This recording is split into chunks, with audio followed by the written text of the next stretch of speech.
राधे राधे। पर्यावरण दिवस की आपको बहुत बहुत शुभकामनाएं। पर्यावरण दिवस पूरे विश्व में मनाया जाता है। पर्यावरण इतना आदरणीय, सम्माननीय, पूजनीय क्यों है? क्योंकि ये जो पर्यावरण है इससे हमारा जीवन है। हम सबको जीवन मिलता है इससे। इस पर्यावरण, चाहे वो वृक्ष हों, नदियाँ हों, पहाड़ हों, ये हमें जीवन देते हैं। इनके त्याग से हमें जीवन प्राप्त होता है।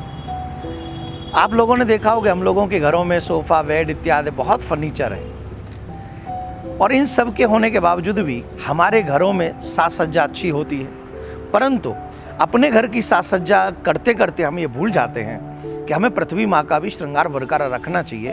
अगर हम पर्यावरण से खिलवाड़ करेंगे तो ऐसी महामारियाँ, ऐसी बीमारियाँ लगी रहेंगी जो समाज में हमेशा दुख देती रहेंगी। अब मैं आपको एक बात बताता हूँ, ये वृक्ष अपना फल कभी ग्रहण नहीं करते, नदी अपना जल कभी ग्रहण नहीं करती, आकाश से गिरा हुआ पानी हमें हमेशा शांति और सुख पहुंचाता है, समुद्र अपना जल स्वयं ग्रहण नहीं करता, वो हमें प्रदान करता है, सूर्य अपना प्रकाश अपने पास नहीं रखता, हमें देता है, पृथ्वी माँ अपने जितने भी अन्य इत्यादि के सुंदर फल हैं वो हमें देती है। कहने का अभिप्राय है कि इस पृथ्वी का या पर्यावरण का हम लोगों पर बहुत बड़ा ऋण है, और ये सुरक्षित रहेंगे तो हम सुरक्षित रहेंगे, अगर ये सुरक्षित नहीं रहेंगे तो हम भी सुरक्षित नहीं रहेंगे। यहाँ कहने का मतलब मेरा ये नहीं है कि हम लोग क्या करें, हमें इस प्रकृति को अपने जीवन से जोड़ना चाहिए।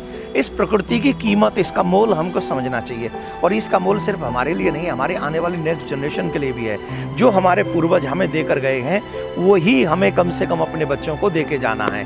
मेरे तक ही सब समाप्त न हो जाए, ऐसी विचारधारा हमारे मन में नहीं होनी चाहिए। मैं आपको बताता हूँ, हमारे पुराणों में ऋषि ऋण, देव ऋण, पितृ ऋण, इन ऋणों की चर्चा की गई है, लेकिन हमारे ऊपर एक और ऋण है, वो है लोक ऋण।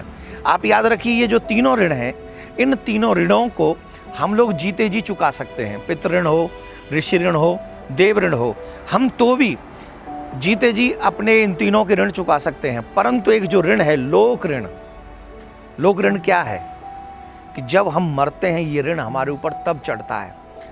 काय के रूप में? बोले जब हम जलाए जाते हैं तो लकड़ी के रूप में, लकड़ी हमारी चिता में लगाई जाती है, जो ऋण हमारे साथ जाता है। और हमारे पुराणों में इसका ऐसा भी जिक्र है कि अगर हमारे पास कोई ऋण शेष है तो वो ऋण चुकाने के लिए हमको वापस